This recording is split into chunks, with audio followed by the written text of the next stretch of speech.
أعوذ بالله من الشيطان الرجيم. بسم الله الرحمن الرحيم. الحمد لله والصلاة والسلام على رسول الله وعلى آله وأصحابه ومن سار على نهجه إلى يوم القيامة، ونسأل الله أن يجعلنا منهم، اللهم آمين. أما بعد، ikuzo nishimwe na undi bikwiriye uretse Allah subhanahu wa ta'ala. Ndasaba Allah yuko yatakina umwe Muhammad sallallahu alayhi wa sallam mu bamalayika, akanayibundagazaho amahoro n'imigisha yo nabaye mu rugo n'abasangira ngendo bayo n'abayikurikiye n'abazakomeza kuyikurikira kugeza ku munsi w'imperuka.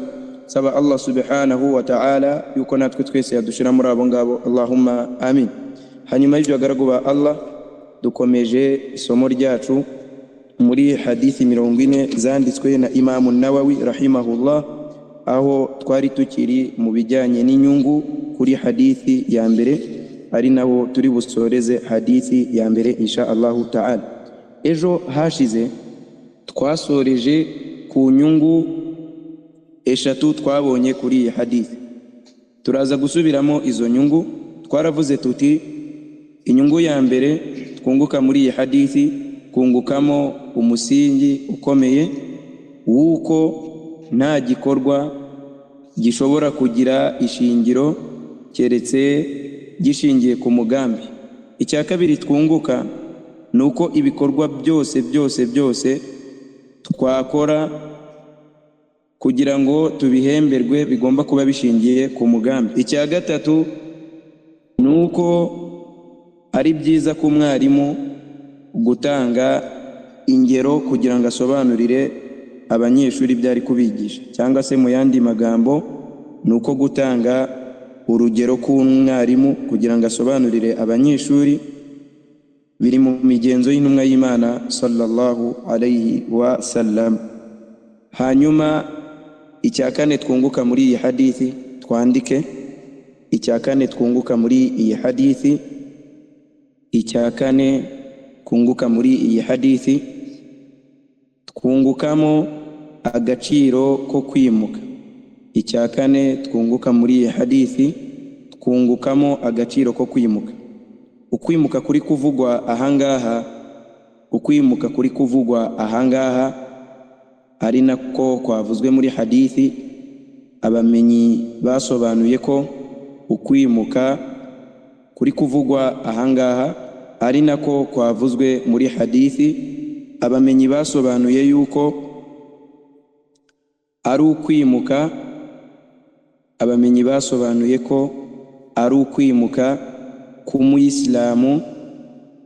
Abamenyi basobanuye yuko ari ukwimuka k'umuyisilamu ava mu gihugu kirimo ubuhakanyi, ava mu gihugu kirimo ubuhakanyi ajya mu gihugu kirimo ubuyisilamu, ava mu gihugu kirimo ubuhakanyi ajya mu gihugu kirimo ubuyisilamu.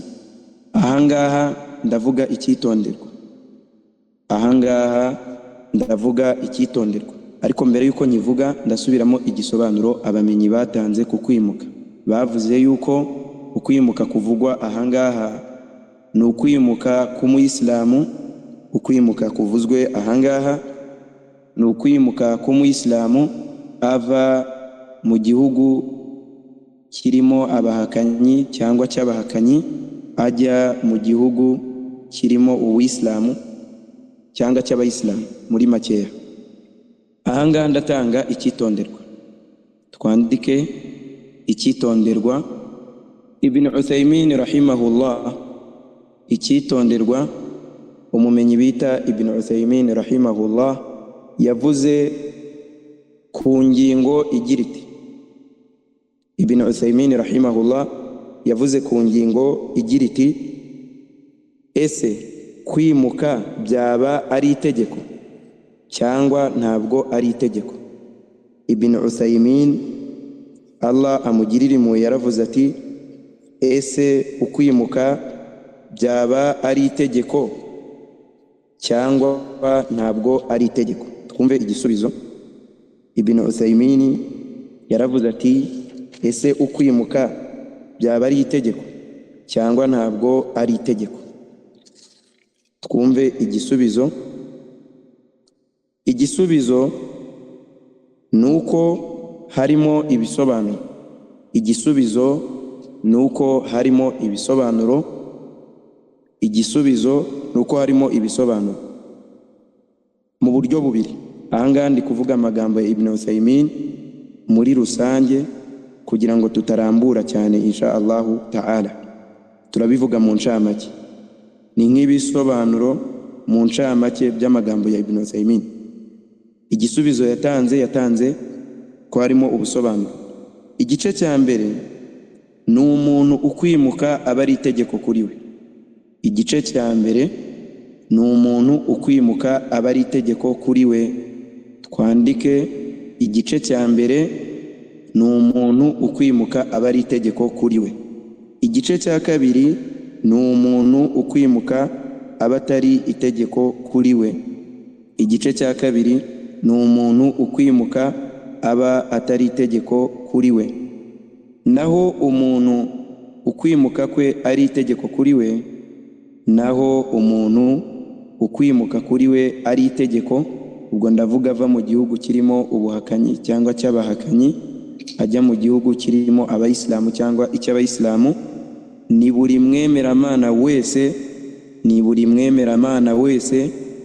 udashobora kugaragaza idini ye, ni buri mwemeramana wese udashobora kugaragaza idini ye mu gihugu cy'ubuhakanyi. Ni buri mwemeramana wese udashobora kugaragaza idini ye mu gihugu cy'ubuhakanyi. Ubuyisilamu bwe bukaba budashobora kubaho keretse yimutse. Ubuyisilamu bwe bukaba budashobora kubaho keretse yimutse. Turasubiramo.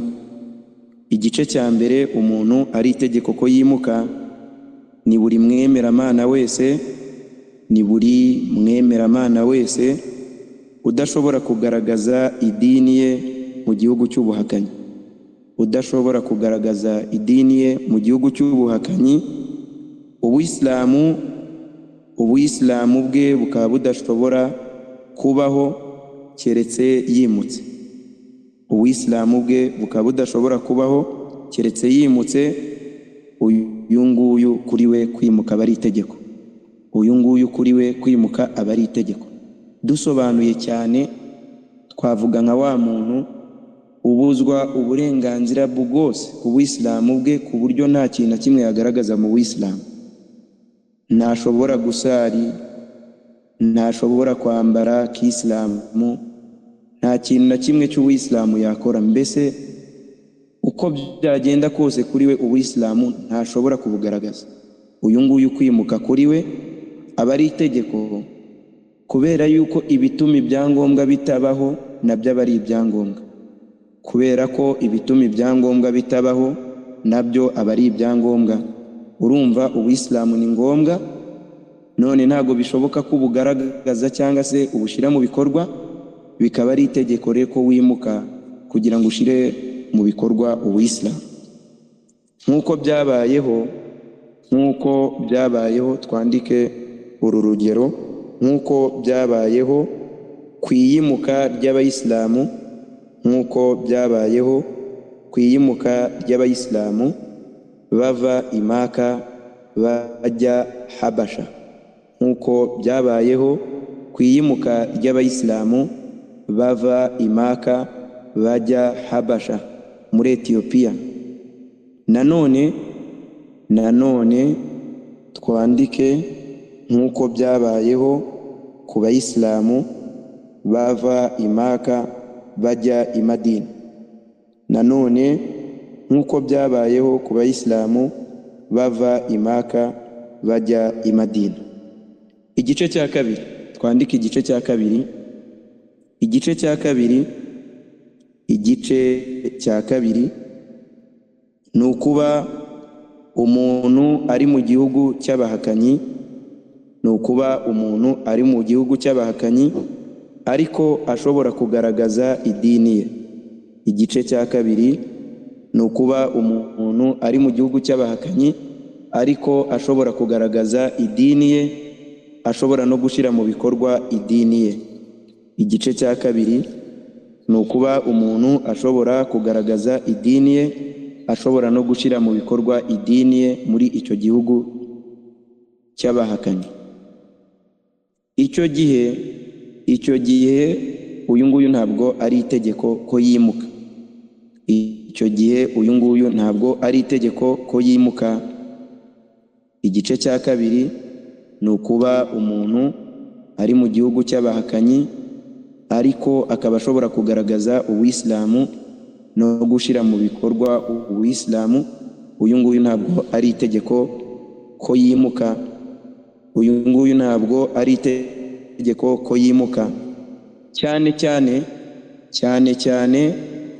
twandike cyane iyo kuguma muri icyo gihugu bifite akamaro. Cyane iyo kuguma muri icyo gihugu bifite akamaro, nko kuba ukuguma kwe muri icyo gihugu byatuma abantu bayoboka ubuyisilamu. Cyane iyo kuguma muri icyo gihugu bifite akamaro, nko kuba yatuma abantu bayoboka ubuyisilamu cyangwa se abantu batungana. Naho twandike ako ngako niko tugiye gusorezaho kuri icyo ngicyo. Naho iyo umuntu ari mu gihugu cy'abahakanyi akaba atinya ko idini ye izangirika kubera ibibi biri muri icyo gihugu, ni nako bimeze yewe no mu gihugu cy'abayisilamu.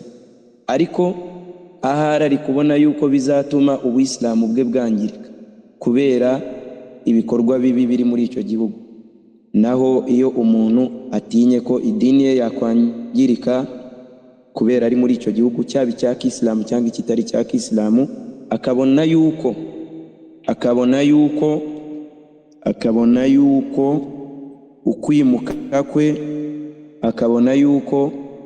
ukwimuka kwe ari byo byatuma idini ye itungana, uyu nguyu kwimuka kuri we aba ari sunna, aba ari umugenzo mwiza kubikora, ariko ntabwo ari itegeko. Uyu nguyu kwimuka ni sunna kugira ngo atagwa muri fitna, nanone kugira ngo atangirika n'ibindi nk'ibyo ngibyo. Idhan twubakiye kuri ibyo bisobanuro byose tuvuze, turagaruka ku nyungu twari turi kwiga muri hadithi insha Allah ta'ala. Twari tugeze ku nyungu ya kane. Inyungu ya kane twavuze yuko muri iyi hadithi harimo ko ukwimuka ari igikorwa cyiza. Kubera iki ari igikorwa cyiza? Ikibazo, kubera iki ari igikorwa cyiza? Ukubera ko intumwa y'Imana sallallahu alayhi wasallam, nukubera ko twandike intumwa y'Imana sallallahu alayhi wasallam yatanze urugero ikoresheje ukwimuka uva mu gihugu cy'ubuhakanyi ujya mu Buyisilamu, mu gihugu cy'Ubuyisilamu. Mbese wimuka ugana Allah n'intumwa ye nk'uko twabibonye.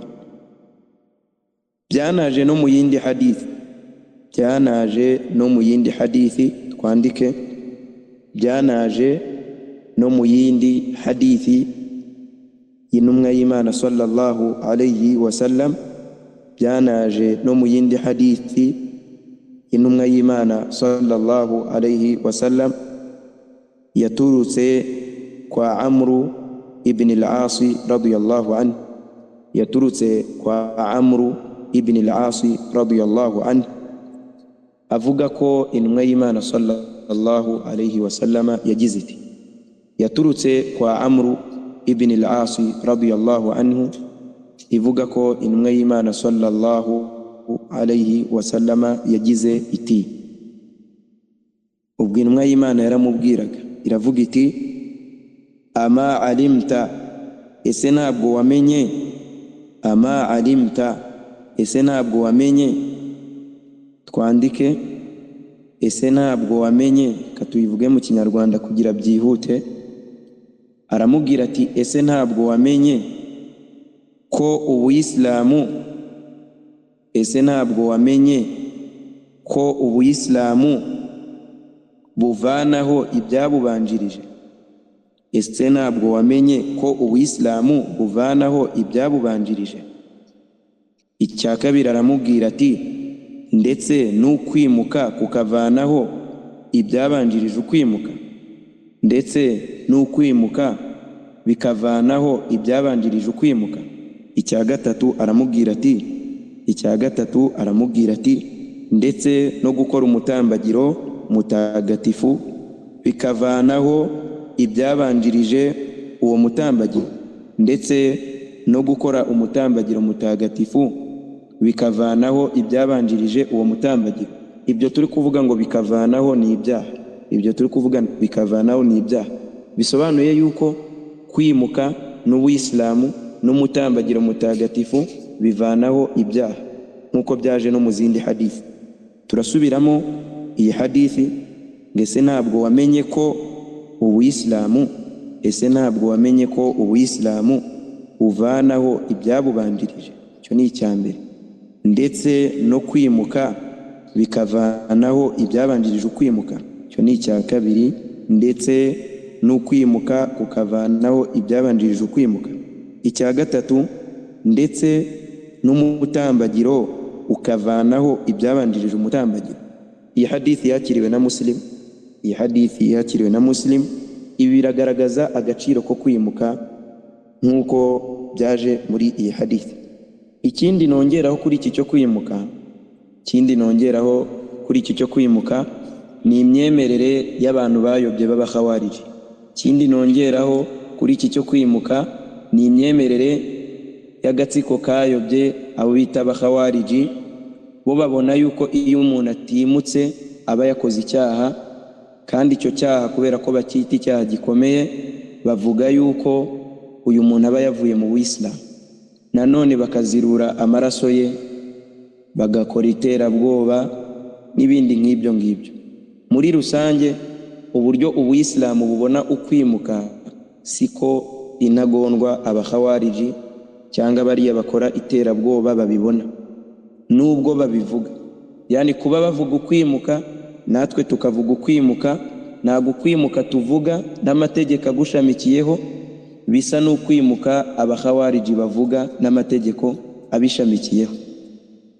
Ari nayo mpamvu ibingibi tugomba kubitandukanya. Ntabwo buri muntu wese uvuze ukwimuka tugomba guhita tumutera amabuye ngo tuvuge ngo ni umukhawariji, nk'uko nanone umuntu wese uvuze kwimuka tutagomba guhita twumva ibyo avuze mu gihe yaba avuze ibisa nk'ibyo abakhawariji bavuga.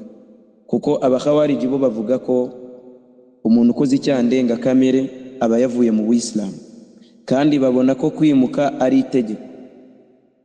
Mu gihugu tabaan bamaze kwita ko ari icy'abahakanyi, kwimuka ni itegeko. Noneho nyuma yo kwimuka, iyo utimutse uba uri umuhakanyi. Bisobanuye ko agusanze utimutse ubwo tayari byawe byarangiye. Wa ma'al asaf, nibibabaje cyane nuko avuga ngo arimutse ukabona yagiye nko muri Kongo, ubwo wamubaza ngo iki nicyo gihugu cya Kisilamu? Subhanallah. Cyangwa se ukumva ngo yagiye muri Nigeria, cyangwa ukumva ngo yagiye muri Mozambique n'ahandi, yiyumvisha ko kuba hari abantu bari kumwe nawe nk'uko bikunze kuvugwa, cyangwa n'abandi bagiye bajya muri Syria no mu bindi bihugu bagiye ngo kurwana jihadi, babiyumvisha ko aho bari mu bihugu bya Kisilamu kandi ngo bifite umuyobozi mukuru w'Abayisilamu. Ibi rero naho bihuriye n'ibyo tuvuze, yewe nta naho bihuriye n'imyemerere ya Ahlus Sunnati wal Jamaa.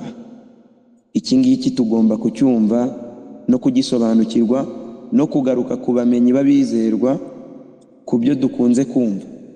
Kugaruka ku bamenyi, Allah yavuze ngo iki? Fas'alu ahla dhikri, mujye mubaza abamenyi, in kuntum la ta'lamun, igihe mutazi. Allah yavuze ngo iki? Fas'alu ahla dhikri, mujye mubaza abamenyi, in kuntum la ta'lamun, igihe mutazi. Nanone Allah subhanahu wa ta'ala yaravuze muri Qur'an, ndabivuga mu Kinyarwanda kugira twihute, ngo iyo baza kuba bagarura ibyo bagizemo impungenge batazi ku ntumwa ya Allah subhanahu wa ta'ala ndetse n'ababahagarariye muri bo, abamenyi basobanuye yuko ari abayobozi n'abamenyi, allati la'alimahu alladhina yastanbitunahu minhum, babandi babicukumbura muri bo bari kubimenya bakabibasobanurira. Idhan icyo dutegetswe ni ukugaruka ku bamenyi igihe twumvisha ibintu tudasobanukiwe. Nanone mu bindi bidutegeka kugaruka kuri iyo nzira, Allah yabivuze muri Qur'ani ngo mwumvire Allah n'intumwa ye, munumvire n'abayobozi. Abamenyi bavuze ko abayobozi hinjiramo n'abamenyi. Barangije baravuga ngo, Allah aravuga ati wa intanaza'tum fi shay, nimuramuka mugize icyo mutumvikanaho mudasobanukirwa n'ibindi byose, Allah araturangira ati muzagaruke kwa Allah n'intumwa ye. Idhan igihe cyose abayisilamu dutegetswe kugaruka kuri uyu muyoboro. Hari Qur'ani, hari imvugo z'intumwa y'Imana sallallahu alayhi wasallam, hari abamenyi n'ibindi bitandukanye. Bal abamenyi ba kera batubanjije bajyaga bavuga ngo al-i'tisamu bisunnati najatun, gutsimbarara no kuzirikana imigenzo y'intumwa y'Imana sallallahu alayhi wasallam harimo kurokoka. Iki kintu ndi kukivugaho kubera ko ni ikintu gifite agaciro tutapfa gucaho tutakivuzeho. Umuntu yatsimbaraye kuri sunna z'intumwa y'Imana ntaho uzasanga yagize nabi, kuko intumwa y'Imana yari ifite imico myiza ihebuje, ni nayo yigishije abantu. Nanone umumenyi bita Imamu Dhahabi, umumenyi bita Imamu Dhahabi byaje mu magambo ye mu gitabo cye Asiyar A'lami Nubala, aho yavuze ati ngo nimuramuka mubonye habayeho fitna, nimuramuka mubonye habayeho fitna, izi ni faida wenda ntabwo ari ngombwa kuzandika, ni faida ndi gutanga muri rusange. Nimuramuka mubonye habayeho fitna, muzatsimbarare ku migenzo y'intumwa y'Imana sallallahu alayhi wasallam, muzatsimbarare ku migenzo y'intumwa y'Imana sallallahu alayhi wasallam. Icyo ni icyambere. Ibi biva muri hadithi tuzabona imbere, niyo mpamvu nari guhita mvuga na hadithi Imamu Dhahabi yabikomoyemo. Icyakabiri bavuga ngo muzarangwe no guceceka, muzarangwe no guceceka. Icya gatatu aravuga ngo muramenye ntimuzivange mu bitabareba. Icya gatatu aravuga ngo muramenye ntimuzivange mu bitabareba. Iki ngiki tunakivuzeho twavuga byinshi cyane. Usanga abantu benshi mu bintu bazira harimo kwivanga mu bitabareba. Idhan umuntu agomba kwivanga mu bintu bimureba. Hanyuma nanone arakomeza avuga ati fama ashkala alayka, yani icyo uzagiraho impungenge ukumva ntabwo ugisobanukiwe, farudduhu ila Allahi wa rasul, uzakigarure kwa Allah n'intumwa ye. Urebe muri hadith, urebe muri Qur'an, ubaze abamenyi. Ibi ngibi rero biragaruka kuri ya aya tumaze kuvuga. Kubw'ibyo tugomba kugaruka ku bamenyi insha Allahu ta'ala, tukirinda kumva buri wese uvuze, buri wese utugiriye inama. Ugasanga umuntu akubwiye buryo ki muri Kongo hari dawla islamiya, nawe ukabura teze ngo ugiye kumusangayo, wibwira yuko ari ku dini. Rimwe na rimwe akaza niyita amazina ya sunna, ngo nge ndi umuntu wa sunna. Nta sunna yavuze, ariko kubwira ngo umuntu wese ngo utemeye Allah ngo mitamukuraho umutwe, nawe ukavuga ngo zikari byo. Aba nibo bashikamye ku dini. Murarye muri menge ku bantu nk'abo ngabo, mukabirindira kure. Naam, reka dusoreze ku faida imwe. Nago bishobotse ko wenda dukomeza indi hadithi, kubera ko mbonye yuko ibi ngibi ari ngombwa ko tubivugaho, by'umwihariko muri ibi bihe usanga umuntu ashobora kugwa muri ibyo bintu.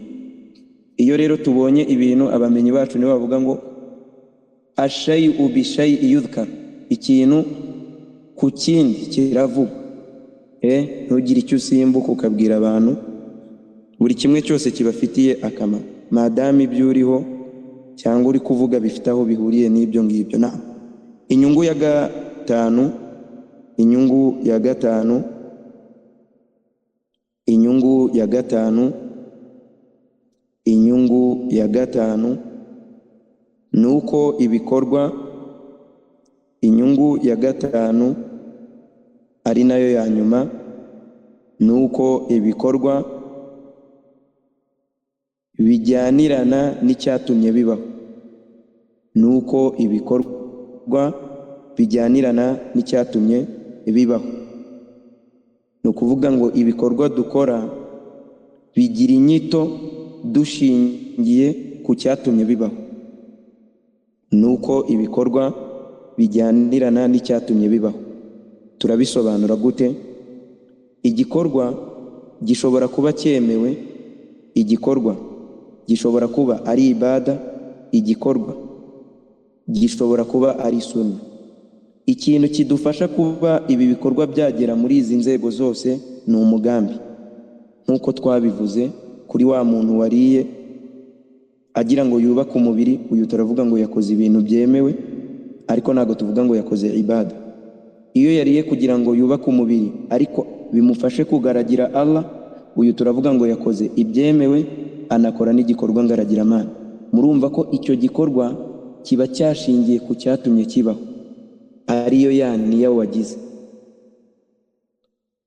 Reka dusoreze ahangaha rero, ubutaha tuzaza dutangira hadithi ya kabiri insha Allahu ta'ala. Dusaba Allah ko yaturinda kugwa mu bakhawariji, tunamusaba ko yaduha gukurikira abamenyi, tunamusaba ko yaturinda kuba twagwa mu buyobe ubwo ari bwo bwose, ndetse tunasaba Allah ko yaduha kugira niya nziza ishamikiye mu gushira mu bikorwa iyi hadithi y'intumwa y'Imana sallallahu alayhi wa sallama ihambaye. Subhanallahi wa bihamdihi, subhanaka Allahumma bihamdika, ashhadu an la ilaha illa anta wa astaghfiruka wa atubu ilayk.